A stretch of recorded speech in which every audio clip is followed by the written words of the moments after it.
Ya ahorita le empecé. Ya está. Perfecto. Pues bienvenidos a todos, gracias por aguantar este curso. Creo que ha sido muy interesante y diversos tonos, ¿no? En la exposición de los distintos profesores, así es que, pues yo creo que están muy bien estos cursos porque nos ayuda a ir teniendo tanto información valiosa sobre los evangelios, introductoria obviamente, como también una idea de los distintos profesores y nosotros vamos viendo qué nos gusta más.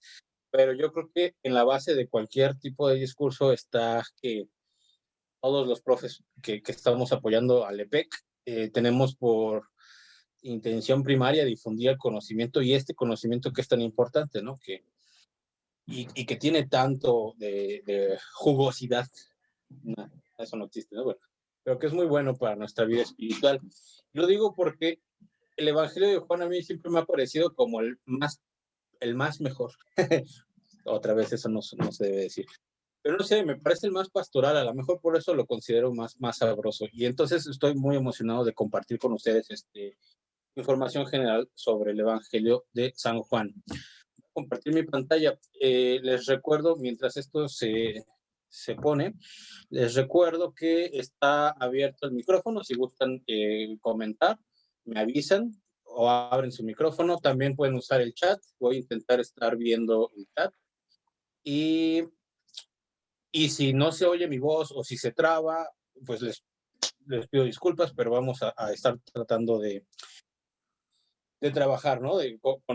Con el internet, con los sonidos, con los perros, con el que vende tamales oaxaqueños, porque me ha pasado, y demás. ¿Les parece si comenzamos? ¿Me pueden decir si ya se ve mi pantalla? Sí, ya se ve. Perfecto. Pues sean bienvenidos. Esta es una sesión introductoria al Evangelio de San Juan. Les cuento inicialmente que cuando yo estudié la materia de evangelios, me dieron a leer un texto de un biblista mexicano. Él es misionero del Espíritu Santo. Se me acaba de ir su nombre. Salvador Carrillo Alday. Me parece que ya murió. Sí, porque ya era viejito, hace 10 años. Pero sus libros, no sé si lo conocen, sus libros son muy buenos porque ya vi a María Blanca de Luca emocionada como yo. Y tuve la fortuna de conocerlo, pero era adorable el señor y tenía muchísima información. Me parece que estudió en el Pontificio Instituto Bíblico. El caso es que cuando yo estudié, pues revisábamos sus textos porque te da un panorama muy bueno de todos los evangelios. Tiene un libro dedicado a cada evangelio y tienen libros para otras cosas también. Pero yo les recomiendo que se acerquen, si están en un nivel como introductorio, que se acerquen a los textos de Salvador Carrillo Alday, y además son muy baratos. Me parece que los publica ahora la editorial San Pablo. Pero también quería comentarles que cuando yo estudié, lo estudié con él, porque ahora para buscar información para esta sesión me encontré con distintas aportaciones muy buenas, nuevas. Y entonces, pues, tema que yo me imaginaba, porque así lo estudié hace como 13 años, sobre, como dijo la profesora Mariel, de hecho, en su propia clase, de que les voy a dar asuntos sobre cuándo se escribió, quién es el autor, si fue Juan o no fue Juan, si existió o no existió y demás, me las voy a saltar. ¿Por qué? Porque encontré algo más bueno y entonces, pues, les pido su paciencia para que acompañen este camino conmigo. Y además está bien sabroso. Y por eso vamos a comenzar con esto precisamente, ¿no? Vamos a enmarcar los estudios sobre el Evangelio en general, ¿no? Les dije ya un primer acercamiento, yo les dije que está Salvador Carrillo Alday, que sería como a nivel introductorio y un nivel de difusión muy bueno. Sin embargo, pues hay mucho trabajo exegético, que es la ciencia que se dedica a estudiar el texto, digamos que confrontándolo con su tiempo, con el idioma, con el público objetivo y demás. Pero bueno, así como tenemos aquí en pantalla, ¿no? No tenemos obras que propongan cómo se ha de abordar la lectura de este último evangelio, y de hecho de ninguno de los cuatro, para poder alcanzar un nivel de comprensión global satisfactorio. Eso se me hace o me parece a mí muy curioso. ya me pasé. Que no tenemos obras actuales como de unos 10 últimos años para acá, que nos ayuden a esto, a abordar la lectura de una comprensión global. Y eso es lo que pretende el texto que yo voy a revisar hoy. Por lo tanto, pues resulta difícil comprender que una obra que tiene un formato narrativo y un mensaje fundamentalmente teológico, pero que no está narrado desde el punto de vista de la biografía. Y eso es lo que vamos a ver como distinto en el Evangelio de Juan con respecto al de Marcos, Mateo y Lucas. Aquí lo más importante es este mensaje teológico. Y lo curioso es que el mensaje teológico de este evangelio se nos narra. Por eso estoy mencionando, como dice a la mitad de su pantalla, ¿no? No excluye un determinado sentido de la narración, no excluye un papel de los sucesos narrados. Entonces, si no se excluyen, pues van de la mano. Si van de la mano, quiere decir que no los podemos quitar de la comprensión global del texto. Entonces, y como tenemos hasta abajo en sus pantallas, pues obviamente no implica un mensaje principalmente biográfico. ¿Qué quiere decir esto? Que no nos va a dar elementos como periodísticos sobre la vida de Jesús. Y eso es pues muy importante, ¿no? ¿Por qué es importante? Porque desde aquí ya nos estamos separando un poco de los otros evangelios, de los sinópticos, llamados sinópticos. Un caso de fondo curioso es preguntarnos qué pasa con esto de la inspiración bíblica. La gran novedad de la exégesis bíblica en la época moderna y contemporánea ha sido reivindicar la aportación humana a las obras que forman la Biblia. Esta es una pregunta que yo creo que está de fondo en distintos auditorios, ¿no? Generalmente se creía que los humanos son un instrumento de Dios. Era algo así como tenemos hasta abajo en la pantalla. La imagen más utilizada es la pluma en manos del autor, ¿no? ¿Y quién es el autor? Dios. Esa era como una imagen que se usaba mucho y que se repitió muchas veces. Así se creía que era... bueno, no es que se creía, sino que se repitió esta imagen muchas veces. Cuando se habla de inspiración bíblica, la aportación humana no puede formar parte de la elaboración de los evangelios o de cualquier sección de la Biblia o de las Sagradas Escrituras, porque es palabra de Dios, ¿no? Entonces, si hay toda esta concepción de fondo de que el texto bíblico es un texto que no debes tocar porque es un texto con mucho honor, porque es un texto que saca brillitos y que está súper santo y que debes de esconder en una vitrina, ¿sí se dan cuenta cómo estoy como poniendo todas estas cosas a propósito para hacer referencia a un texto que poco a poco se fue dejando de lado, se fue poniendo más allá del yo? Y entonces, a final de cuentas, la metáfora que servía para entender estas realidades era esto. No, el humano no pudo haber tenido participación en la elaboración del texto porque el texto tiene una inspiración divina.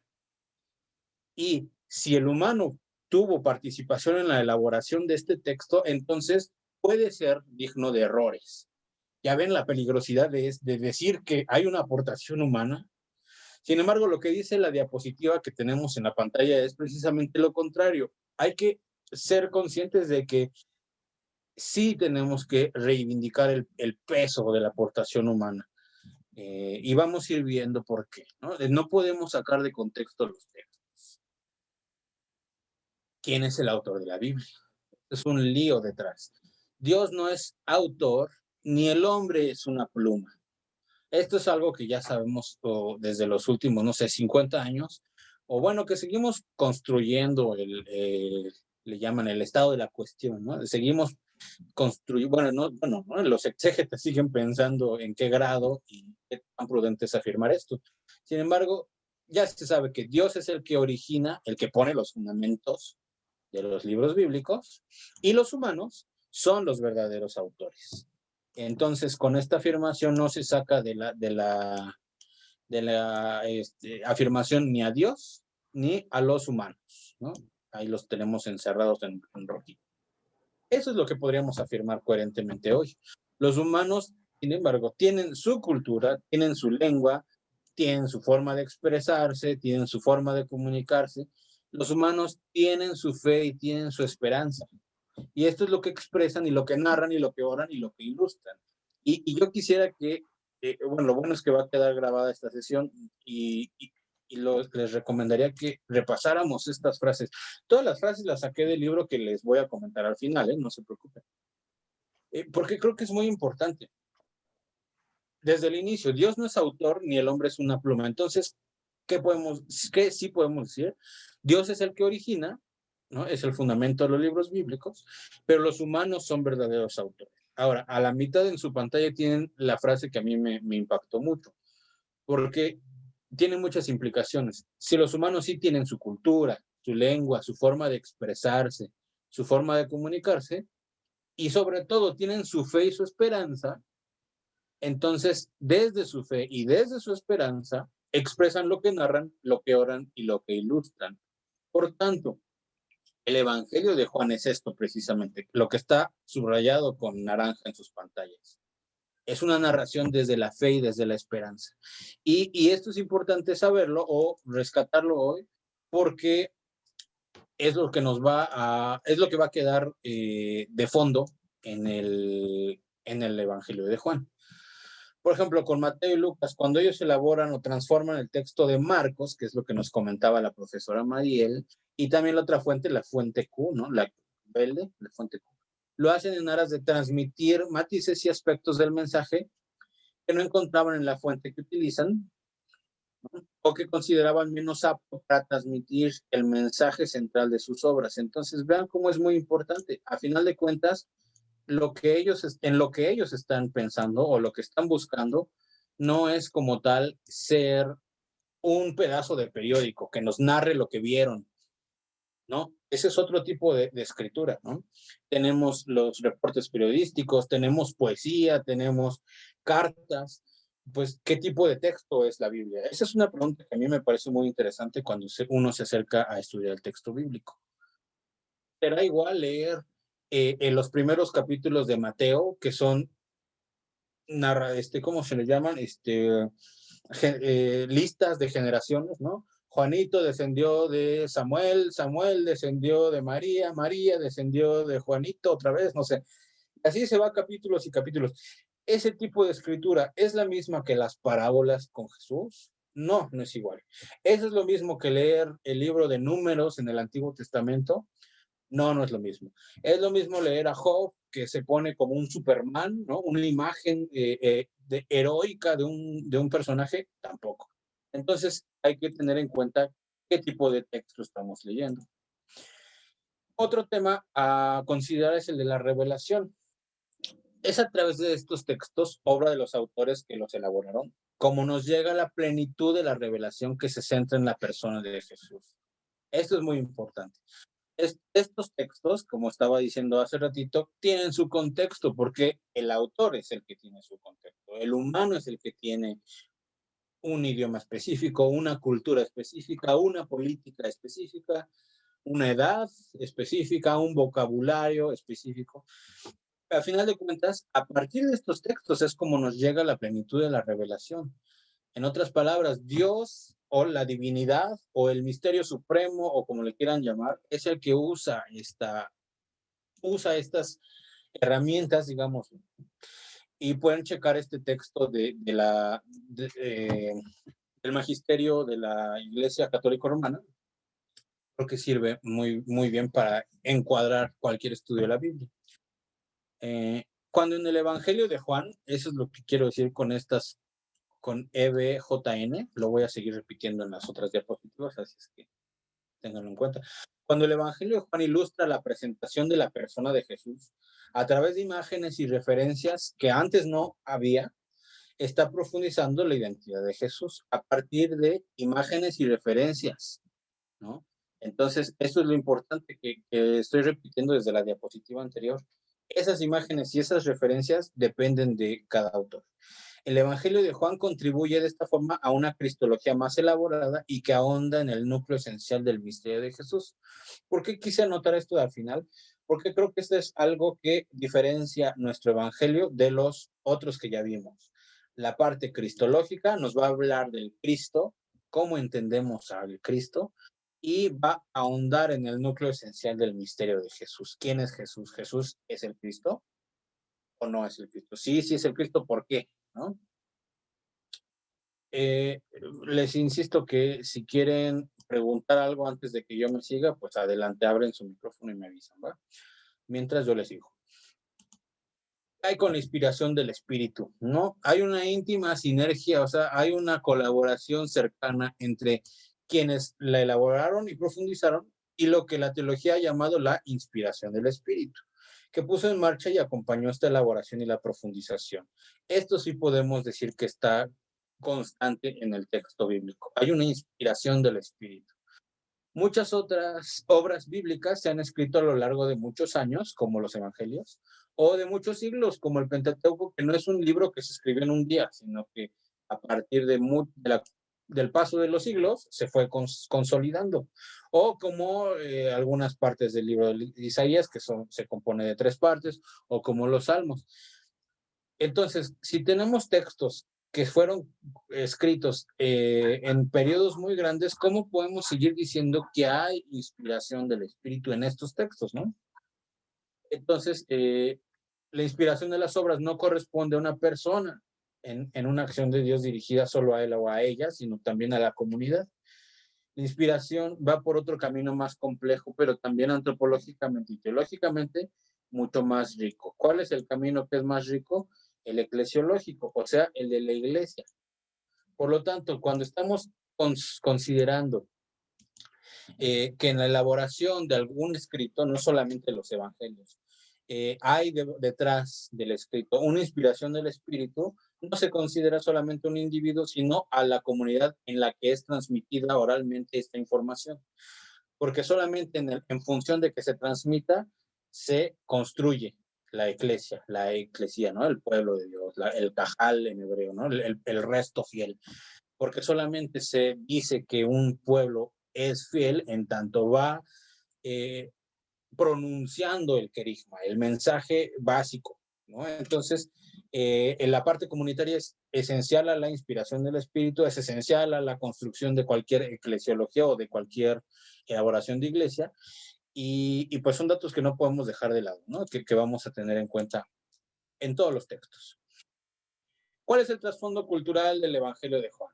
Es judío. ¿Y por qué lo pongo esto? Pues porque durante mucho tiempo no se tomó en cuenta. Se decía que era, de hecho se usó en algunas ocasiones en contra de los pueblos judíos, pero el judaísmo es el caldo cultural y religioso donde madura el Evangelio de Juan, solamente como para tener el trasfondo cultural y también solamente como para tener el género literario del Evangelio de Juan. No es definido el género por la narración, aunque parece sugerirlo, sino por la confesión. Y entonces aquí ya empezamos a sacar las palabras importantes. Esta es una de las más importantes con respecto al Evangelio de Juan. Vamos a ver por qué. La lectura que les comparto hoy, ya les había dicho, insisto, no es mía, es de Joseph Oriol Tuñi, un gran biblista, me parece que es español.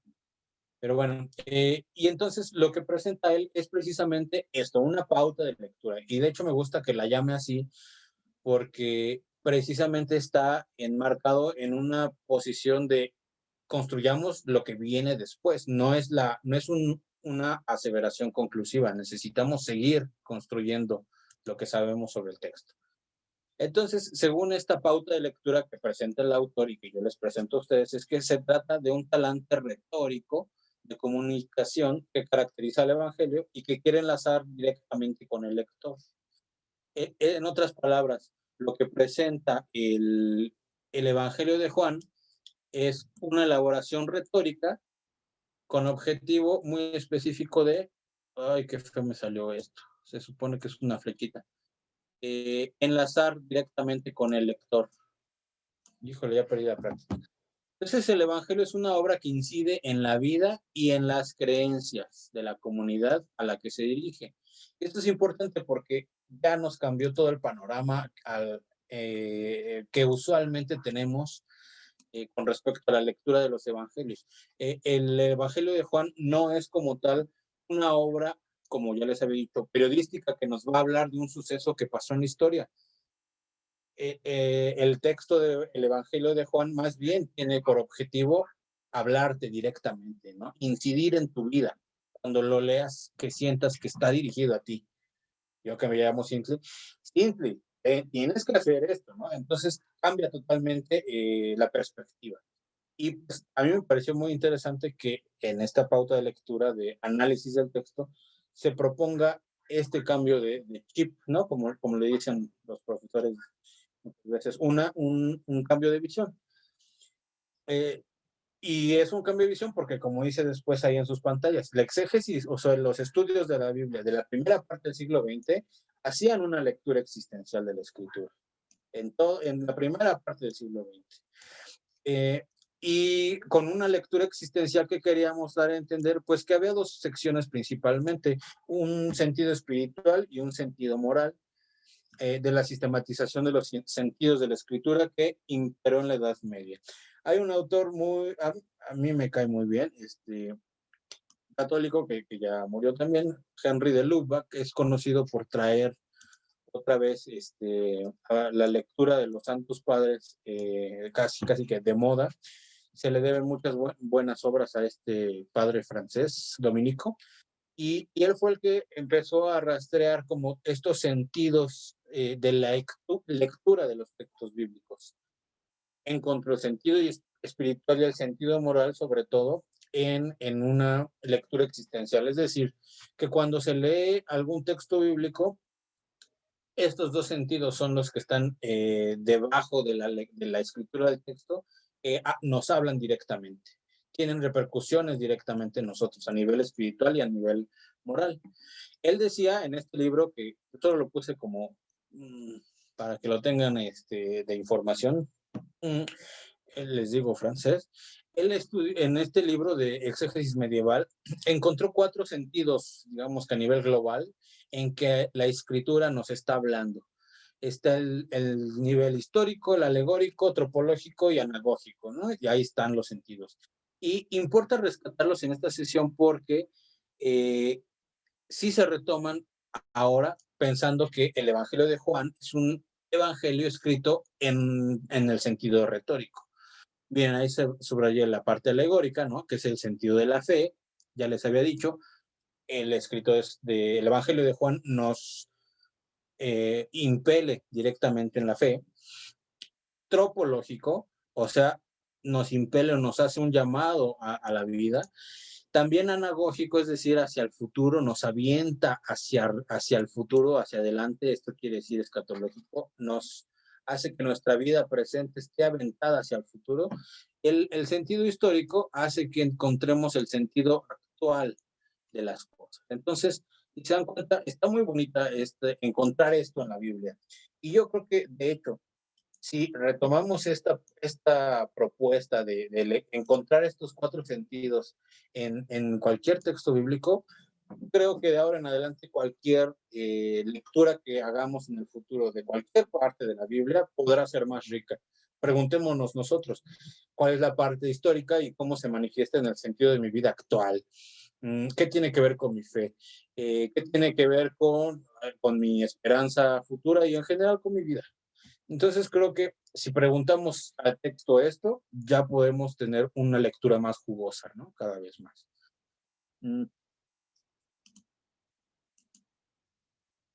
Y vamos al tema del Evangelio de Juan, ¿no? Lo que les comentaba, que es muy importante, la confesión de fe. El Evangelio de Juan es una confesión de fe en forma narrativa, y ese es como el género literario que podríamos atribuirle con más certeza en nuestros días al Evangelio de Juan. Este es como el resumen. Es más, si se desconecta la sesión de hoy y nos quedamos con esto, no me quedo preocupado. Esto es lo más importante, ¿no? Ahora, ¿cómo la entendemos? ¿No? Está escrita en el marco de una tensa discusión teológica de los cristianos juánicos, ¿no? De finales del siglo I. Pero es importante porque esta confesión, bueno, y hay que pensar que es una confesión, ¿no? Esta confesión de fe se escribe para que los lectores profundicen en su fe. Como dice aquí, ya no le puse que es el Evangelio de Juan porque todas las citas van a ser del Evangelio de Juan, como dice el Juan 20:31, ¿no? Esta confesión de fe es para que creáis que Jesús es el Mesías, en el sentido de que es el Hijo de Dios. ¿Para qué buscarle más si el mismo texto nos lo dice, ¿no?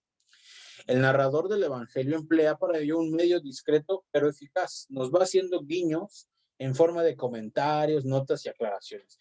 Pero por más que le busquemos cosas rebuscadas al Evangelio de Juan, básicamente el Evangelio es una confesión de fe que nos lo está narrando.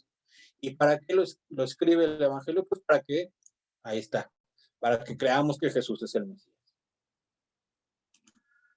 El objetivo de la puesta por escrito del Evangelio, por lo tanto, es llegar al lector y lograr hacer un impacto en la dinámica de su fe. Eso es lo más importante. Si se dan cuenta, muy simple, muy bonito y, sin embargo, con repercusiones en nuestra responsabilidad, ¿no? Cuando escuchamos esta palabra. Se trata de una lectura directa que enlaza no ya en el sentido literal de los textos, ni tampoco solo con la cultura, que sirve de vehículo del mensaje del Evangelio.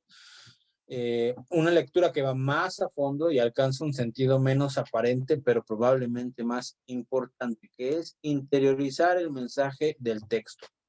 Y yo creo que aquí podemos hacer una pequeña pausa en el sentido de que podemos pensar que este es, o aplicar no solo esto al Evangelio de Juan, sino a todas las partes de la Biblia en donde nos habla del querigma, ¿no? No las partes históricas, no las partes de normas y de leyes, sino las partes como los evangelios, ¿no? En donde nos están tratando de fortalecer nuestra fe, pues este es el objetivo.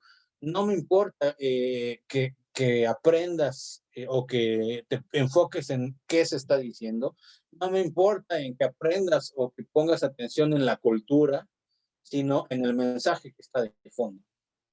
Y tratar de hacer esta diferencia entre la cultura, entre lo que se está diciendo y entre el objetivo que es interiorizar el mensaje, yo creo que es una diferencia muy grande. ¿Por qué? Pues porque podemos saltar todos estos pretextos de que mucha gente nos pone de, pero es que la Biblia se contradice. Se contradice si la lees desde el punto de vista solamente del texto. ¿Qué dice para interiorizar la fe? ¿No? Pero es que es imposible que todos los animales hayan entrado en un barquito, en el arca de Noé. Bueno, es imposible si la lees desde un punto de vista histórico, cuantitativo, legal, ¿no? Pero si lo lees como un texto teológico, tiene todo el sentido del mundo. Pero es que es imposible que Harry Potter vuele en una escoba. Pues es imposible si lo lees como periódico. Pero si consideras que Harry Potter es una novela, tiene todo el sentido posible. Ya ven hacia dónde vamos, ¿no? Y además este ejemplo de Harry Potter me encanta porque, pues sí es cierto, ¿no? Yo di clases alguna vez en preparatoria y muchos de los alumnos de secundaria, perdón, decían eso. Pues es que la Biblia, no le creo a la Biblia porque invita un montón de cosas.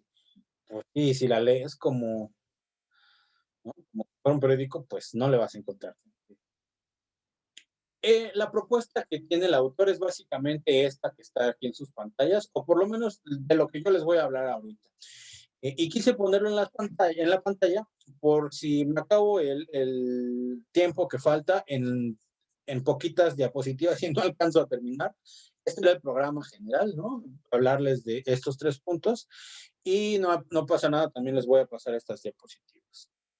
Creo que bueno, esta es la propuesta del autor que a mí me gusta mucho en términos de hacer una síntesis de la propuesta del Evangelio.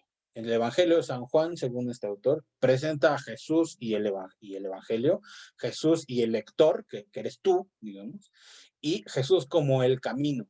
Y ya recordarán esta frase famosa de telenovela, ¿no? Jesús es el camino, la verdad y la vida. ¿Y cómo se entiende eso? ¿Qué es? ¿No? Entonces, pues para allá vamos. El Evangelio es Jesús. Esa es la primera parte que habíamos dicho, ¿no? Jesús y el Evangelio. El Evangelio es Jesús. El tema único del Evangelio de San Juan es Jesús. Que el tema de la proclamación de Jesús en el Evangelio de Juan sea el mismo que Jesús, ¿no? El tema. Y que es él mismo, la persona, es una sorpresa de la que no siempre acabamos de tener conciencia. ¿Por qué? Vean esto de aquí de la pantalla. Consideramos tan asumido que la predicación de Jesús, según la tradición sinóptica, se centra sobre el reino de Dios, que a menudo pasamos por alto que el Evangelio de Juan no presenta para nada a Jesús predicando la cercanía del reino de Dios. Desde ahí a mí se me hace súper interesante. Vamos otra vez, ¿no?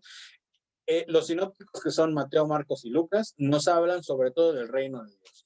¿Recuerdan su clase sobre todo con Abel? Creo que él es el que hacía hincapié en el reino de Dios, ¿no? También Mariel, de hecho les recomendó un libro que se llama Jesucristo, Jesucristo Liberador, de John Sobrino. Está buenísimo porque hace rescata los trabajos sobre Jesús o cristológicos de muchos años y hace una evaluación general muy buena. Yo se los recomiendo y por ahí anda en PDF. Si lo quieren, no, creo que ya se los pasó ella. Pero es súper importantísimo el reino de Dios y ustedes ya sacarán sus apuntes y verán qué significaba el reino de Dios en Mateo, en Marcos y en Lucas. Y entonces lo que dice esta diapositiva en sus pantallas es que parece ser que perdemos de vista que, como es muy importante la predicación sobre el reino en estos primeros 3 evangelios, olvidamos que en Juan no nos habla del reino. En Juan el mensaje es la persona. Entonces, ahí hay una diferencia muy grande. La magnitud del reino de Dios en el Evangelio de Juan es el cielo, el mundo de Dios, su ámbito. Entonces, en los sinópticos no se era la venida del reino con poder y con fuerza. En el Evangelio de Juan no.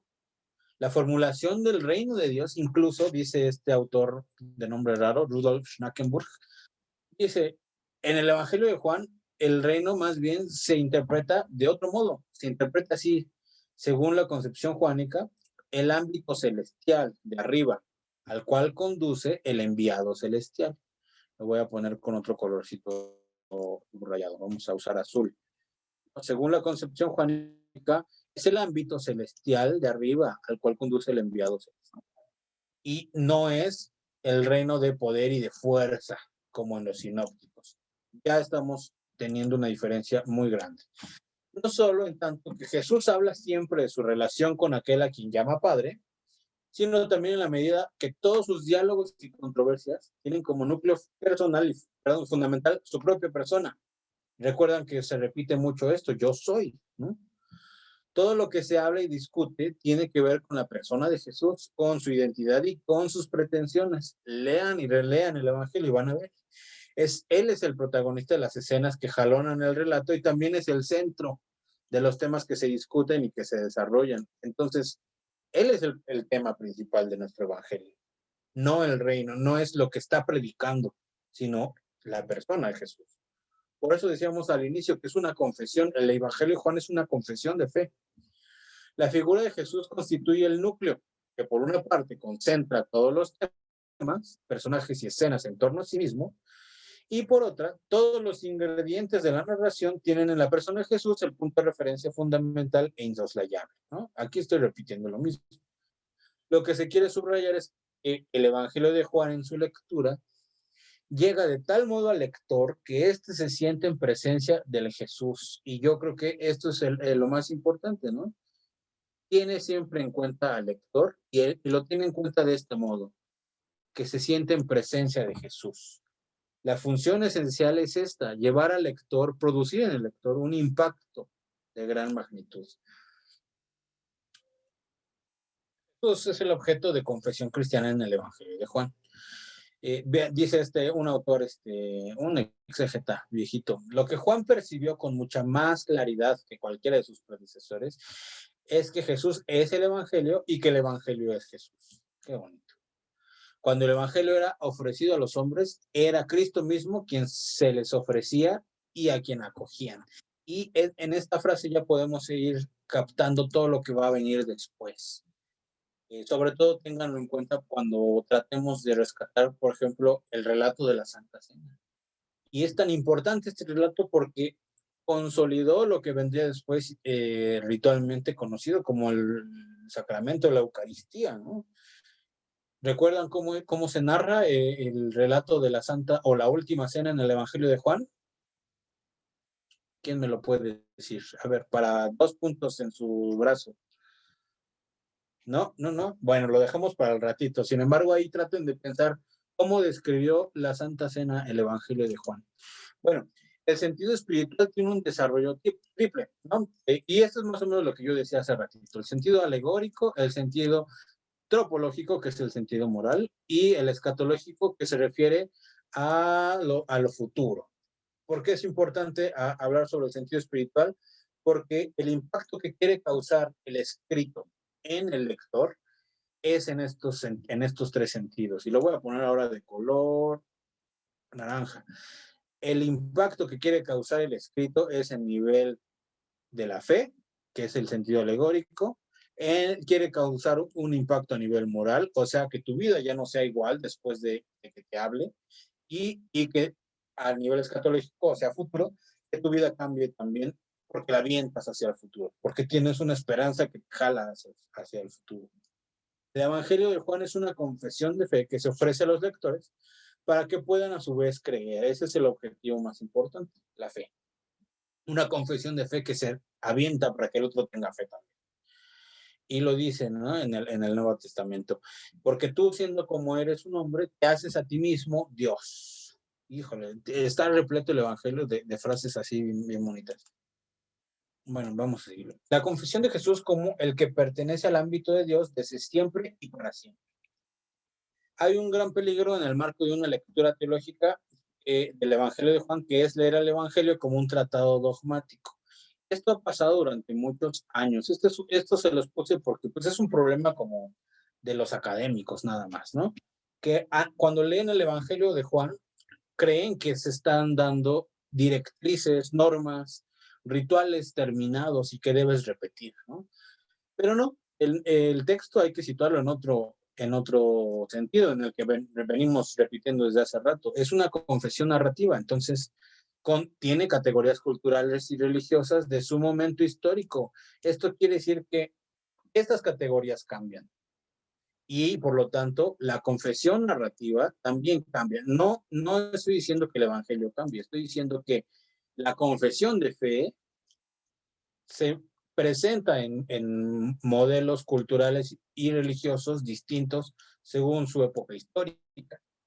Y si se dan cuenta, son, aunque parece como inocentes, son afirmaciones que hay que manejar con pincitas, porque si nos vamos al extremo del dogmatismo o de la ortodoxia extrema, podríamos decir, ¿qué pasó? Si la palabra de Dios es intocable, palabra de Dios, ¿no?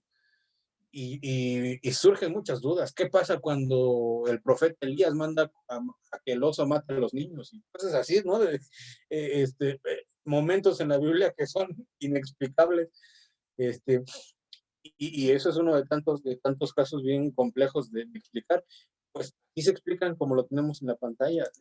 Estas confesiones de fe responden a sus momentos históricos.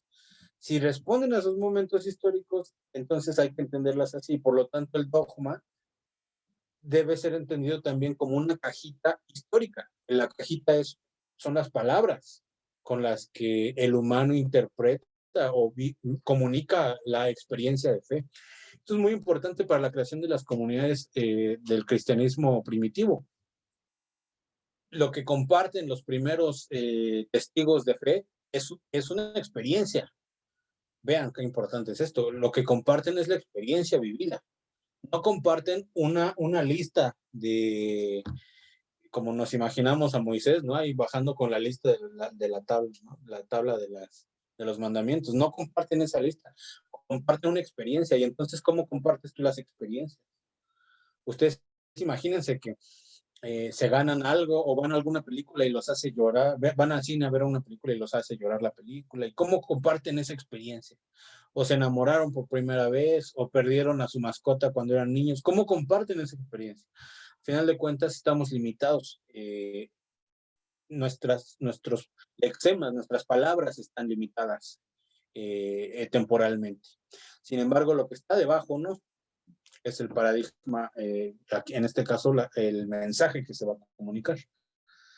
Por lo tanto, la fidelidad al contenido dogmático no puede ser tratada como un dato teológico positivo.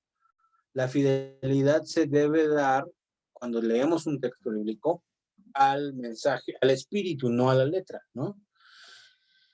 Esto es importante porque durante los siglos 3 y 4 sí se tomó los textos, del 3 al 5, sí se tomaron los textos como si fueran recetas dogmáticas. ¿Qué pasó en los primeros siglos, del 3 bueno, ahí dice 5, pero del 3 al 8, creo? Pues los primeros concilios ecuménicos, ¿no? Los concilios en donde se fueron trabajando los dogmas cristológicos, los dogmas de fe, se le fue dando lugar al credo y demás, ¿no? Entonces, también nosotros preguntémonos qué tan buenos cristianos somos si tenemos idea de esas partes históricas, ¿no?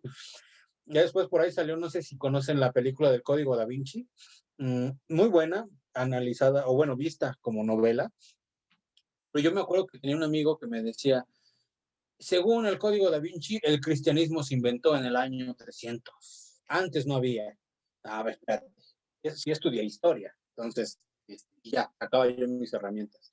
Bueno, pues en estos siglos, el siglo III al siglo VI, VII, estaban los concilios ecuménicos, los concilios cristológicos, que estaban trabajando el modo en que el humano tenía que entender a la divinidad, a Cristo, si es totalmente Dios o totalmente hombre, todos estos dogmas, ¿no? Si el Espíritu Santo es una palomita buena onda, o si es Dios mismo.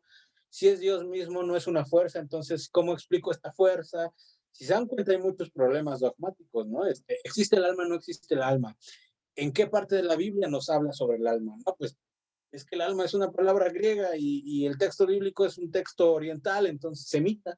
Entonces no hablan en ningún lado de alma. Y híjole, y entonces eso, ¿cómo lo entiendo desde mi cristianismo occidental? Porque no es oriental. Si se dan cuenta, sí hay muchos problemas de fondo.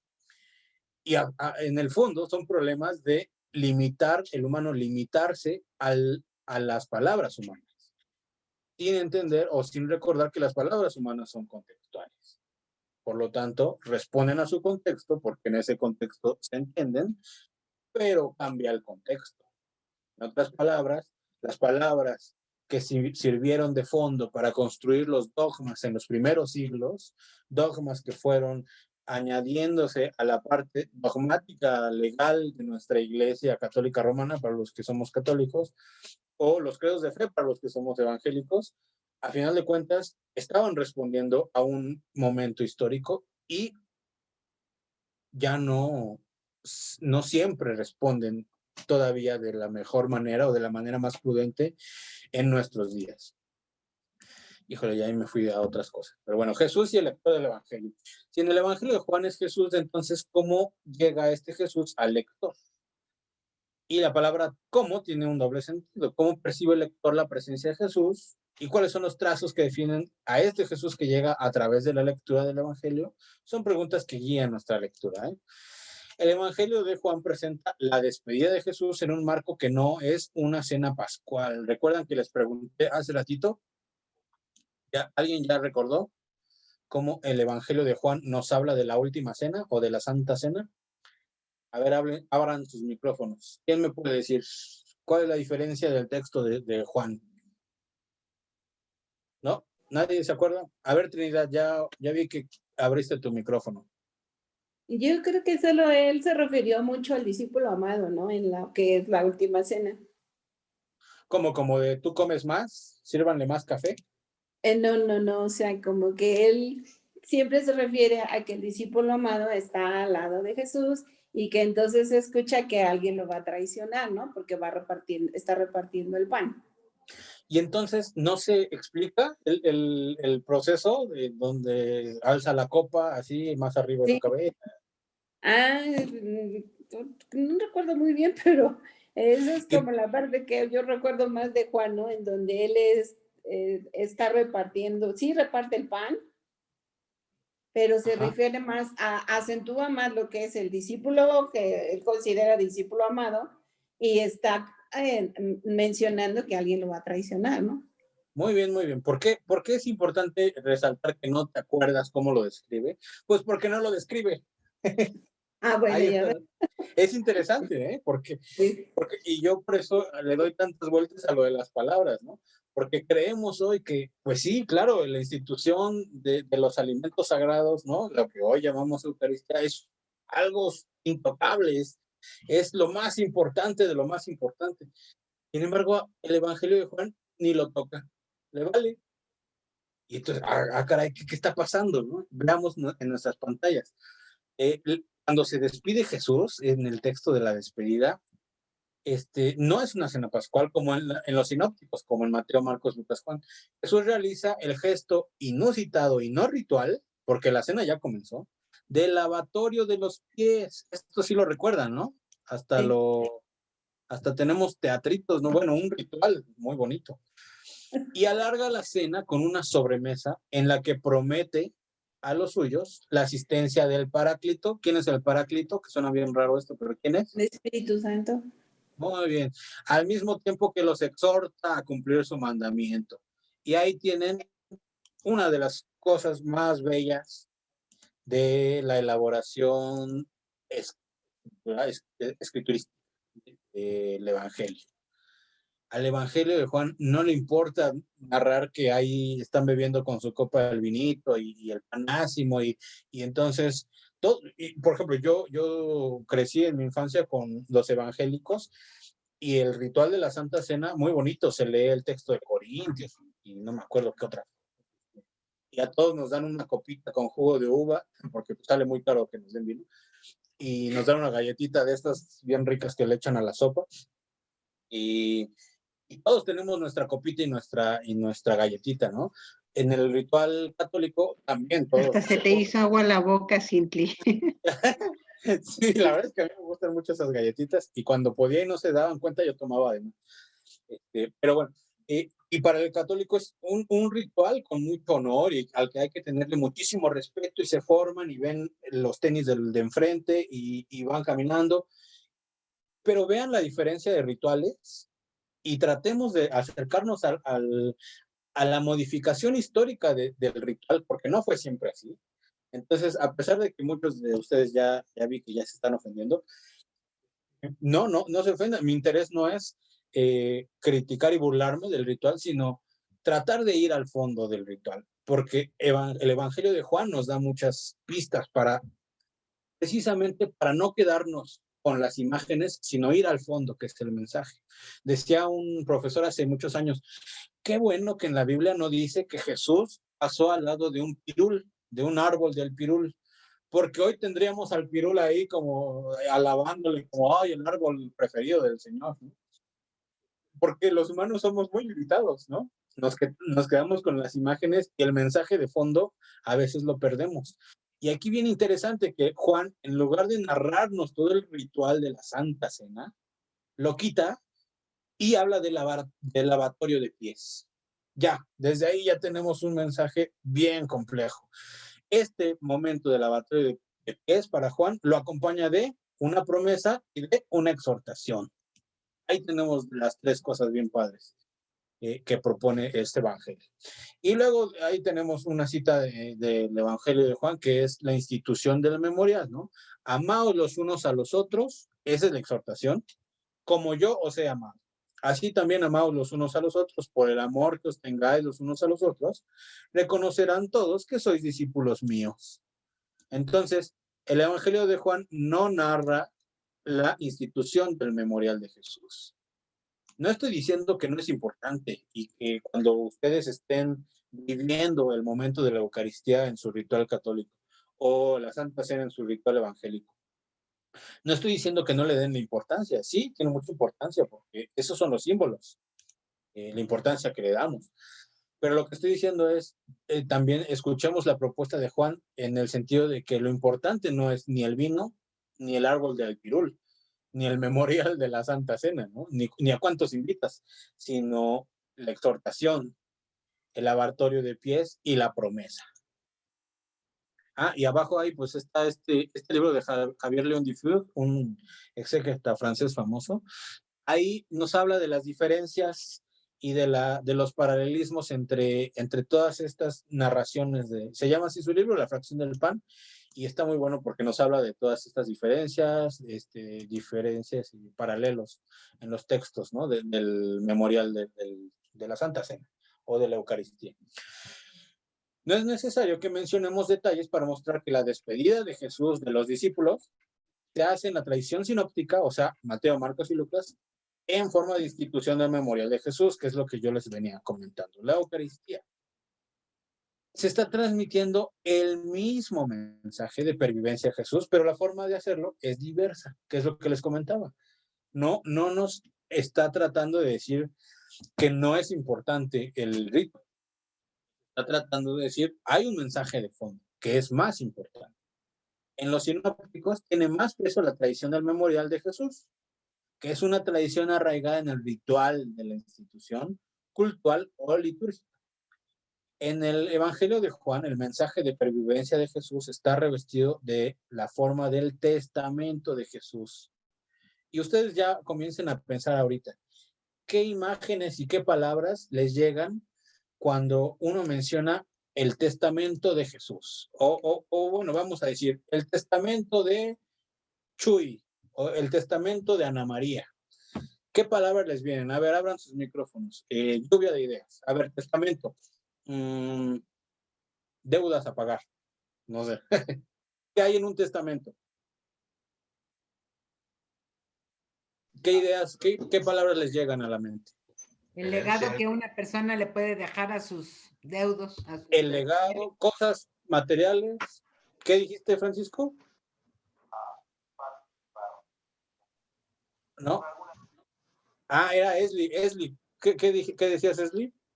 No, decía herencia y pleitos legales. Pleitos legales. Generalmente pensamos en cosas que nos dejan, ¿no? El tesoro escondido. ¿Quién se va a quedar con el colchón? Porque en el colchón debe haber billetes, ¿no? De la revolución. La mesa de cedro. La mesa de cedro me la quedo yo. Generalmente pensamos en estas cosas, ¿no? Ahora, ¿cómo entendemos el testamento de Jesús en el Evangelio de Juan? Va a ser un poco diferente. ¿Por qué? Porque es un género literario. No es establecer los legados, que es lo que estábamos diciendo, que se les dejan a los herederos, sino lo importante es transmitir un estilo de vida, ¿no? Esto es lo importante de este género literario, del género literario testamentual. Transmitir un estilo de vida, un determinado espíritu, una forma de ver y de actuar. Es una cierta manera de sobrevivir, de continuar vigente, de seguir presente, de transmitir las riquezas morales y espirituales adquiridas a lo largo de los días, es decir, de comunicar el propio ser, en cierto modo de sobrevivir. Me gusta muchísimo porque todo esto es bien importante. ¿Para qué nos escribió el Evangelio de Juan? El testamento de Jesús, para todo esto que estoy rayando aquí con amarillo. Para comunicarnos un estilo de vida, o sea, nos exhorta, ¿no? Para construir un determinado espíritu, para aprender una forma de ver y actuar diferentes. Es una manera de sobrevivir, de continuar vigente, y esto es bien importante. ¿Por qué quiere continuar vigente Dios y cómo? ¿No? Y todas estas cosas, ¿no? Transmitirnos las riquezas morales y espirituales adquiridas y demás. Y entonces esto es bien importante porque este es el mensaje de fondo de tanto del lavatorio de los pies como de la promesa y la exhortación del amor en el Evangelio de Juan, y también es lo que debe estar debajo en nuestros rituales de la Eucaristía. No tanto saber si me pasé muy rápido o no me pasé muy rápido la oblea, sino cuál es el estilo de vida que tengo, cómo estoy construyendo mi espíritu, cómo está mi forma de ver y actuar el mundo, cuál es la forma en que yo hago que continúe vigente el mensaje de Jesús o de Cristo, y todo esto que está aquí en la pantalla. Denme chance que alguien se quejó ya en el chat. Ah, no es cierto. Sí, creo que tienes razón a quien me escribió su comentario en el chat privado. Voy a decir su nombre. No, no es cierto, no voy a decir su nombre. Pero yo estoy de acuerdo que el trabajo del teólogo, no porque yo lo sé, sino más bien porque yo soy lector, ¿no? De los grandes teólogos. El trabajo del teólogo es tratar de entender el texto, y el trabajo del pastor así sea evangélico o católico, es acompañar a las ovejas. Son cosas diferentes. Y yo creo que es bien importante resaltarlo aquí porque muchas veces unos critican a los otros, ¿no? A mí me toca, por ejemplo, escuchar estas controversias entre el médico y el enfermero. Ay, es que el enfermero quiere hacer cosas del médico. Y es que el médico se burla de las cosas limitadas que hace el enfermero. Pero en realidad son cosas diferentes. El enfermero acompaña al paciente. El médico trata de resolver la enfermedad. Así, en la cuestión bíblica, el teólogo trata de ir entendiendo un poco más el misterio, lo cual ya es pretencioso, lo cual ya es gracioso. Nunca lo vamos a terminar de hacer, porque la mentecita humana es eso, una mentecita. Estamos tratando de entender lo que desborda los conceptos mentales humanos. Y el trabajo del sacerdote, o sea, también del que va elaborando los dogmas y los va viviendo, es acompañar a los compañeros que comparten la misma fe. Y si se dan cuenta, es lo mismo que tenemos en la pantalla, ¿no? Sería el trabajo del pastor o del sacerdote o digamos que del dirigente religioso, incluso en otras religiones, es lo que tenemos en la pantalla. Y yo creo que eso es lo más importante de la propuesta del Evangelio de Juan. Por eso el lavatorio de pies. Por eso no importa que yo soy Jesús y a mí me sirven primero mi espagueti. No, dijo, quédense cenando allá, yo voy a trabajar, me voy a humillar, ¿no? Voy a darme por el otro. El lavatorio de pies era un ritual de honor, en donde le decías al otro, yo te cuido, tus pies son lo más valioso que tienes para moverte de un lado a otro. En un contexto de la época de Jesús, ¿no? Donde los mercaderes usaban sus pies como herramientas básicas y que cubrían con un guarache, con suela de llanta de tractor. No, no es cierto, no había tractores en esa época. Los pies eran una cosa esencial. Recordemos el texto del Éxodo 3 en el Antiguo Testamento. Sí, porque el Éxodo está en el Antiguo, ¿no? Que cuando está la zarza ardiendo, ¿recuerdan? Y está ardiendo y llega Moisés y dice, ah, caray, esa zarza no se consume, voy a ver qué onda. Y lo primero que le dice la divinidad, porque ese es Dios representado en la metáfora de la llama que no se consume, ¿qué le dice? Quítate tus guaraches, mendigo, porque el piso en el que estás es sagrado. ¿Y qué significa el guarache o la chancla para un mercader o para un pastor en esta época? Es la herramienta más esencial, es la seguridad. Descálzate, dice Emanuel. Sí, depende de tu traducción, pero a final de cuentas le está diciendo, aquello que crees que es tu seguridad humana, en un diálogo con Dios no sirve. Tu autosuficiencia humana sobra. Si quieres dejar hablar a Dios, tienes que callar la voz humana, básicamente.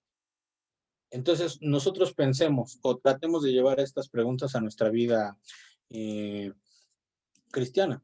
Si queremos escuchar a los mandatos o las orientaciones que Dios nos tiene, ¿cuántas veces, en lugar de dejarlo hablar, hablamos nosotros? No nos callamos, ¿no? Sí, Dios, pero mira, lo que pasa es que, ¿no? Yo le hice tal cosa a mi vecino porque él primero me hizo no sé qué.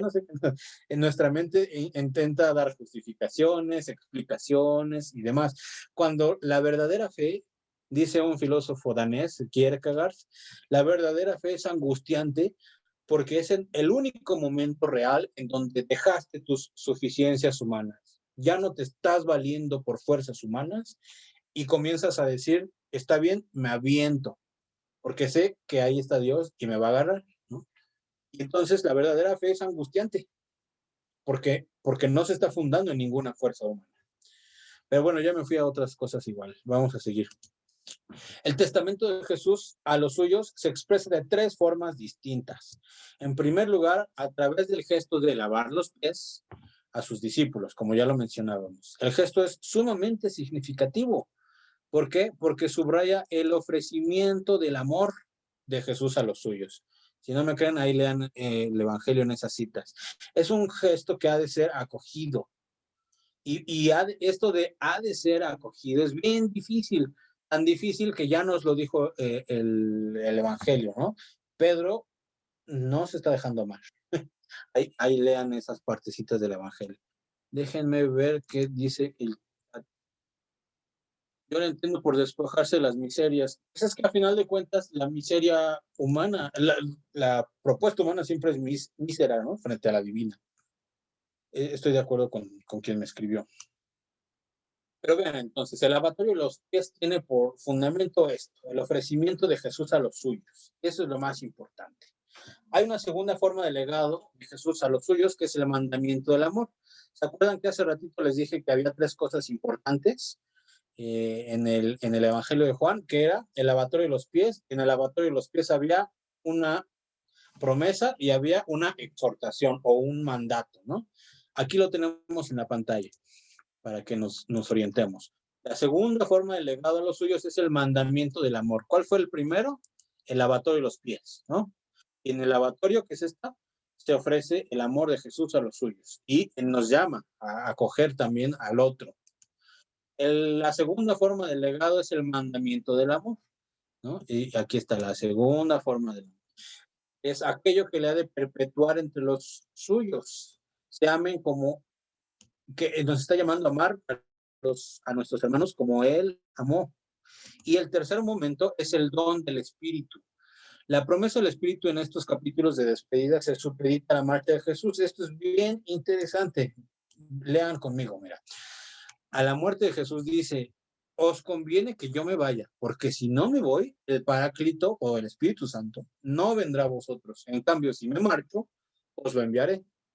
Sin embargo, dice este autor, un biblista igual viejito, dice, las funciones del Espíritu, de este Paráclito que se iba a ir, si se iba Jesús, que iba a llegar si se iba Jesús, las funciones son las mismas, están copiadas de las del mismo Jesús. Esto es bien interesante. El Espíritu hace todo lo que hacía Jesús. En una palabra, hace presente a Jesús en el creyente. Ahí está su libro de Brown. Entonces, ¿por qué es importante rescatar esto? Porque es el mismo, ¿no? Estamos en un texto trinitario, parece ser. Las 3 formas de referirse al testamento tienen como contenido a Jesús. Aquí están en otro tipo de letra los 3 elementos básicos. El gesto de lavar los pies, el mandamiento realizado primero por Jesús, que es el del amor, y el don del Espíritu, ¿no? Que va a recordar y hacer comprender todo lo que Jesús hizo y dijo. El testamento de Jesús en el Evangelio es Jesús mismo. Si yo les decía que el Evangelio de San Juan es una confesión de fe y al mismo tiempo es un testamento, el género literario es el testamento que nos dejó Jesús, aunque recordemos estos 3 elementos, tenemos mucho ganado. El lavatorio de los pies, el mandamiento del amor y el don del Espíritu. Los discursos de despedida de Jesús son un testamento que se dirige no solo a los discípulos que se hallaban con Jesús, sino también al lector. Porque ya les decía desde el inicio, ¿recuerdan? El texto está tratando de causar una impresión, un impacto importante en el que lee. Por lo tanto, el testamento es un mensaje a mí que estoy leyendo. Conviene notar que las intervenciones de Jesús no se centran en explicar. Esto es bien importante. No importa explicar, sino que está refiriéndose al futuro de los discípulos. O sea, el futuro de los discípulos es el presente del lector. Para mí, cuando yo lo leo, ahorita ustedes que están escuchando esto. Por eso la enseñanza de Jesús y su exhortación en la despedida hacen referencia a la existencia post-pascual de la comunidad de Juan. Por tanto, al lector y a su situación actual. Quien puede decir viene la hora y es ahora, es sobre todo la comunidad juánica. Pero si me está hablando a mí, entonces estos mandamientos, este testamento se lo da a toda la comunidad, a la comunidad a la que pertenezco ahora que estoy leyendo esto, ahora que me estoy enterando. Jesús es presentado como el que se va, pero en la medida en que se hace presente y habla a los suyos, por eso Jesús se despide para volver. Suena paradigmático esto, vamos a repasarlo. ¿Por qué Jesús se despide para volver? La despedida de Jesús, según el Evangelio, se podría definir como el anuncio de un volver que solo se puede hacer realidad después de haber marchado, ¿no? Está presuponiendo el final de la vida de ese hombre y al mismo tiempo un modo nuevo de su presencia. Eso es lo más bonito. Un modo nuevo de la presencia de la divinidad. Solo el final de la presencia inmediata de Jesús, solo su muerte, solo su ser arrebatado hace posible entender su ser como venida de Dios o como Dios viniendo. Ya ven cómo el texto está genial. ¿Por qué podemos entender en el texto que Dios está viniendo? Por esto, porque la promesa es constante, porque el texto nos está hablando en promesa. Y sin esa remoción, sin esa quitar lo que está ahorita, sin esa despedida de Jesús, no hay revelación.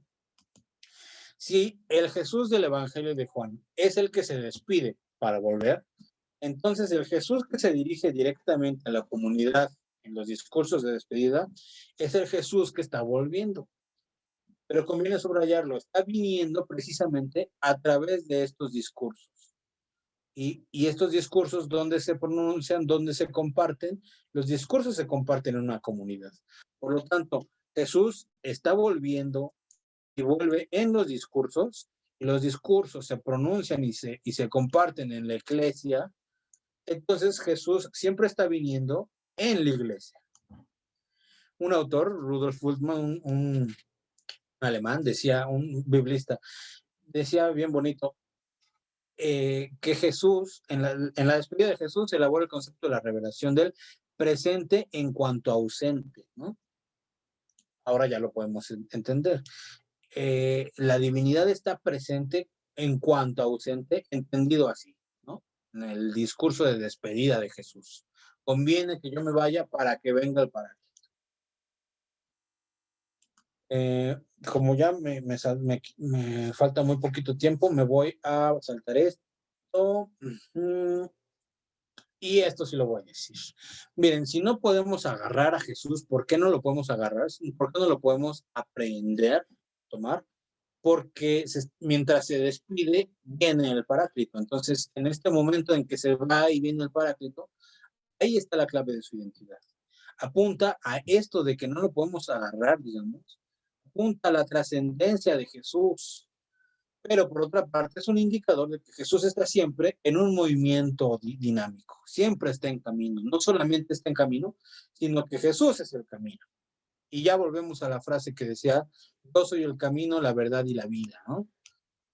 En los discursos de despedida. Esta frase es donde Jesús se dice, yo soy el camino, la verdad y la vida. ¿Cómo entendemos la vida? Vean, en estas frases del Evangelio de Juan se menciona la vida como algo que está al final. Miren, dice, el que cree en el Hijo tiene la vida eterna. O sea, si vas a creer en el Hijo, tienes algo en el futuro. Luego, en el capítulo 5, quien cree que tiene la vida eterna ha pasado de la muerte a la vida. Luego, en el 17, esta es la vida, que te conozcan a ti, bla, bla, bla, bla. Podríamos decir que la vida es como un objetivo último, ¿no? Para pensar en términos del Evangelio de Juan. El concepto vida se acerca mucho a una meta última. Uno de los aspectos más novedosos de la tradición de Juan es que el ofrecimiento de la vida de Jesús hace a sus interlocutores no se sitúa en un futuro más o menos indeterminado, sino que la promesa, el ofrecimiento de la vida de Jesús es aquí y ahora, a la cual se puede acceder aquí y ahora. Creo que en Marcos también es donde dice, ya llegó la hora. Aunque hace referencia al reino de los cielos, pero también se hace referencia al aquí y al ahora. Y comparada con la vida, la verdad, la frase de yo soy el camino, la verdad y la verdad no hace referencia necesariamente a un suceso al final, como si la vida, ¿no? Parece más bien que se trata de una etapa previa a la entrada en la vida. Aquí lo curioso es que hay que entender la verdad como un don, algo que hay que acoger. ¿Cómo entendemos la verdad? Miren, durante muchos siglos se pensó que la verdad, como estaba en griego, ¿no? Como estoy aquí poniendo en flechita, se interpretaba como lo interpretaban los griegos, ¿no? Con un trasfondo griego, ¿no? Es la correspondencia con la realidad, ¿no? Los conceptos que tenemos y demás. Se le daba un concepto, se llenaba el concepto con elementos lógicos. Y no, la Biblia no es griega, la Biblia tiene trasfondo, ya lo dijimos desde el inicio, judío, ¿no? Judío cristiano, el Evangelio de Juan. Y entonces la verdad se presenta como aquello que hay que acoger. Una verdad es como un testimonio. Vean lo que nos dicen algunos textos que se encontraron en Qumran, allí en unas de las cuevas. Los beduinos que encontraron textos antiquísimos, ¿no? La revelación de los misterios escondidos, esta es la verdad, que corresponden al plan, esta es la verdad, según la Biblia. No es la verdad griega, es un plan de Dios para la humanidad. Por eso se usaba así, la comunidad de la verdad, según Qumran. ¿Quién era la comunidad de la verdad? Eran aquellos escogidos que seguían el misterio, porque seguían el plan de Dios. Jesús afirma que Él es el camino en la medida que es la manifestación del plan del proyecto que conduce a la vida. Yo soy el camino, la verdad y la vida. Esta vida es Jesús mismo, en tanto que Jesús pertenece plenamente al ámbito del Padre. Vean con otras palabras, Jesús es el camino en la medida que es la verdad. Él la ha traído. Y como verdad es quien ofrece la plenitud. Y así podemos entender una de las propuestas más bellas de este evangelio. Ay, ¿dónde estoy? Aquí. En una palabra, Jesús es quien proporciona todo lo necesario. Él ofrece el plan de Dios para que los que le sigan no caminen en la tiniebla. ¿Qué es lo contrario a la tiniebla? La vida de la luz. ¿Quién es la luz? ¿Quién es la causa de la luz? La divinidad. La divinidad que es enviada por el Espíritu, la luz, ¿no? Que está representada por el Espíritu de la verdad, que para el creyente sea iluminado con el proyecto que Dios tiene para todos. Con el Espíritu viene la luz, que es Jesús mismo. Viene la vida, que es plenitud. Entonces, si se pueden tatuar en sus brazos esta frase que está aquí arriba, ya la hicieron. Bueno, y luego, si la viven, pues mejor, ¿no? Jesús es el camino en la medida que es la verdad, la ha traído, y como verdad es quien ofrece la plenitud. Todas estas cosas que les presento las saqué del libro de Joseph Oriol Tuñi, El Evangelio es Jesús. Con gusto les paso el libro en PDF, lo tengo ahí guardadito. Y pues alguna otra bibliografía complementaria. Generalmente, pues estos 3 libros son recomendables para quien quiera leer algo más allá del de Salvador Carrillo Alday. Sin embargo, creo que con este libro el que les presenté, tenemos para mucho. Quisiera dejar estos últimos minutitos para comentarios. Así es que, ¿quién tiene algún comentario, preguntas, quejas con las ideas que presenté hoy? A ver, dicen en privado en el chat, algo así de que se va, muere y regresa a la resurrección para dar fruto en su palabra por medio de su espíritu. Sí, la propuesta del texto y en general también de otros evangelios están enfocadas en la vivencia de la fe, en cómo estamos viviendo nosotros la fe. Por eso también en algún otro lado dice, por sus frutos os conoceréis, ¿no? De nada sirve que leas mucha Biblia todos los días durante 10 años si tus frutos no son, si tus acciones no nos hablan de lo que lees. Esto es solo para comentar algo que me pusieron en el chat. ¿Alguien quiere abrir su micrófono y comentar o preguntar algo? Adelante. Yo quiero preguntar. Adelante, tú. Es por esto que leemos el Evangelio de Juan en Pascua para recordarnos lo que Jesús nos deja después de su muerte en la cruz y su resurrección.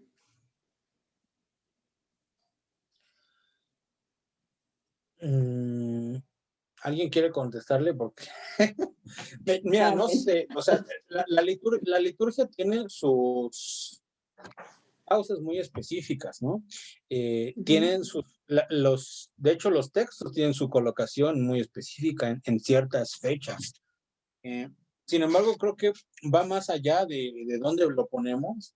El mensaje de fondo siempre es actual, ¿no?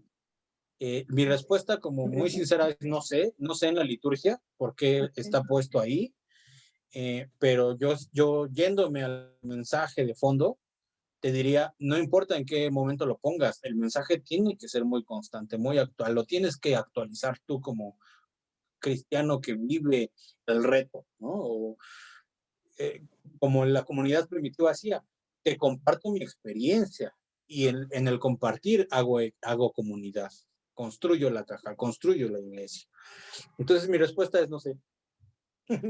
No, Bueno, no es que sé si siempre hay... lo leemos en la cincuentena, ¿no? Para Pentecostés, siempre lo leemos Juan completo. Es el único evangelio que se lee de corrido cada año. ¿Alguien quiere contestarle a Trinidad? Entonces, bueno, yo deduciría que probablemente hablando pues del amor que queda plasmado en el Evangelio de Juan, que no tiene lo mismo que los sinópticos, podría creer que es como para recordarnos, ¿no? Que Jesús nos deja eso, ¿no? La parte de compartir, la parte de tratar de ver al hermano, porque pues ahí también tenemos a la samaritana, entonces pues a lo mejor es eso, ¿no? Sobre todo si es actual para mí, porque de alguna manera está incluyendo, ¿no? A todas las personas, ¿no? Que es lo que estamos ahorita peleando y debatiendo, ¿no? Entonces, por eso, pero yo quería pues ver si tú podías decirme un poco más. No, fíjate que te quedo súper mal, no sé por qué está ahí, seguramente, ¿no? Lo que sí puedo comentar es que hay muchas liturgias muy bellas y hay otras que ya no se entienden muchas veces. Yo lo comentaba en otro lado. Si hoy vemos que el sacerdote avienta su incienso 3 veces a la izquierda, 3 veces a la derecha, y a mí no me dice eso nada, no sé por qué son 3 veces, ni sabía que eran 3 veces, yo pensé que le hacía nada más así, y no sabía que le hacía para allá y para acá. Entonces el signo no está siendo signo. No sé si me explique. La importancia de los símbolos, no solo en la Biblia, sino en el lenguaje, como por ejemplo ahorita, reside en que se transmita un mensaje. Si el signo no está siendo capaz de transmitir un mensaje, no sirve. Y entonces hay que cambiarlo, hay que actualizarlo, hay que llenarlo de prudencia y de elementos que hagan que te conectes con el mensaje que está detrás, ¿no? Si el sacerdote está aventando incienso y tú no sabes por qué, No le... no hay un sacramento ahí. Bueno, no es que no haya un sacramento, la presencia gratuita o la gracia de Dios siempre está presente. Sin embargo, no, el signo no está comunicando lo que nos está tratando de comunicar. Okay. Si yo no te puedo responder a tu pregunta complicadísima, es porque el signo no está siendo eficiente conmigo. No, La no. doctora María Gracias. quiere contestar algo. ¿Quieres contestar, María? Digo, no creo poder contestar la pregunta litúrgicamente hablando, pero quizá podamos dar alguna pista, ¿no? Como que el diferenciador que tiene el relato de la cruz en Juan con relación a los sinópticos era que el querigma primitivo pues como que separaba de manera muy radical la humillación de la cruz y la glorificación de la Pascua, ¿no? O sea, como queriendo atenuar de alguna manera el escándalo de la cruz con la gloria de la resurrección, ¿no? Entonces, como que la genialidad de Juan fue que pudo unir los dos aspectos del misterio pascual, utilizando dos verbos que los sinópticos no usaban, ¿no? Levantar y glorificar, ¿no? Para referirse a las dos realidades, ¿no? Entonces, el gran logro de Juan en el relato pascual, pues es que la cruz ya no se entendía como un relato provisional, ¿no? Sino que se convertía ya en el símbolo total del amor divino, ¿no? O sea, para Juan la cruz no es el símbolo de la derrota, como en Marcos tal vez sí, como en Lucas tal vez sí, sino que más bien se convierte en el momento de la plenitud de la revelación, ¿no? Es el momento donde aparece la plenitud de la revelación del Padre de alguna manera, ¿no? Entonces, realmente esa es como la gran contribución, si podríamos decirlo así, de Juan en el relato pascual, ¿no? Ok, gracias, María. Gracias. Muchas gracias. ¿Alguien más quiere comentar? Yo puedo. Adelante. Yo, Buenas noches a todos. Gracias a los maestros, que es la última clase, Cindy, la maestra Maribel, clases extraordinarias. Retrocediendo un poquito a lo que mencionabas hace ratito, Cindy, yo creo que a mi punto de vista, en cuanto a nosotros católicos, el ritual, como mencionabas, el incensario que se aplica sobre todo en las misas solemnes, es un problema para los fieles porque la mayoría de nosotros, y yo me puedo contar entre ellos hasta ahora que empecé a aprender, somos ignorantes. Somos ignorantes a los rituales porque pueden ser dos factores. Uno, puede ser la falta de interés a aprender y la otra puede ser también que los sacerdotes no nos dirigen. Entonces, pues yo diría que a lo mejor dentro de las ceremonias, un 1% presente sabe realmente lo que pasa en los rituales y que, por ejemplo, ahora las clases que estamos tomando con Dani y con Emanuel, pues a mí me están enriqueciendo mucho porque precisamente los mitos, rituales, todo eso, me están enriqueciendo de mi cultura y de mi religión, cosa que no todos tenemos la oportunidad de este aprendizaje. Entonces, pues sí, es una pena, es una lástima, porque, pues, ¿qué hacer ante esta situación, no?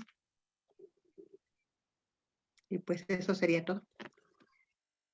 Sí, de hecho, ahí en la clase de Manuel y de Daniela, repasábamos bueno, yo les comentaba, ¿no? Las tres funciones como muy importantes de un sacramento, que es que evoque, o sea, que me haga referencia al mensaje de fondo, que invoque, o sea, que considere esta vida en comunidad, que considere hacia dónde, para qué estoy haciendo esto, y que provoque, ¿no? O sea, que modifique la vida.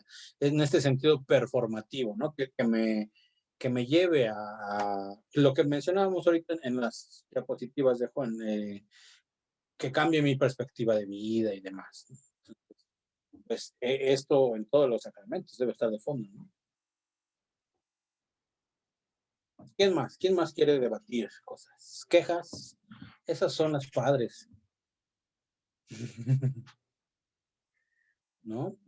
O más preguntas, o algo que nos quieran compartir. Aprovechen que hay el espacio. Pues yo nuevamente quiero más clases de esta.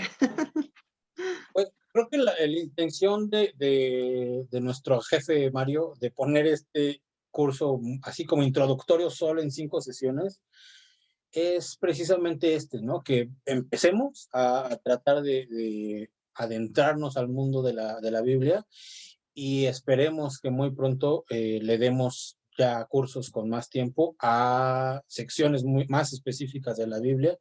Tenemos profesores tan buenos como Mariel, que está aquí con nosotros, ¿no? Que se va a poder dedicar a explicarnos ya con más tiempo cosas más.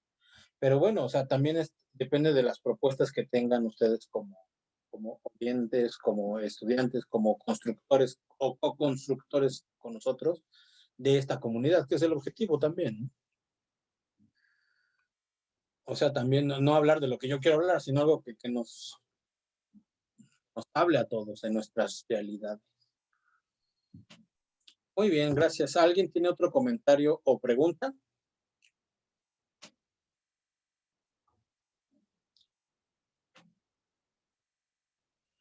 No, pues creo que es la primera vez en no sé cuántos cursos que termino a las 9 en punto.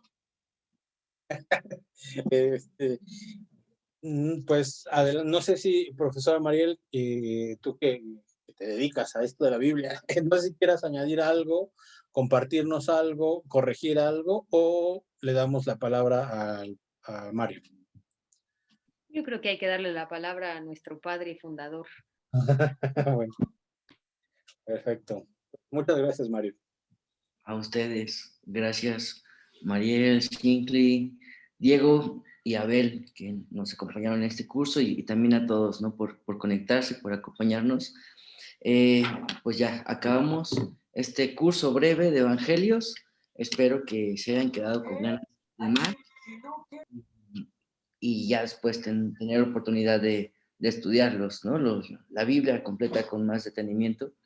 Y bueno, también quiero aprovecharles, ahorita estoy negociando para la próxima semana hacer algo,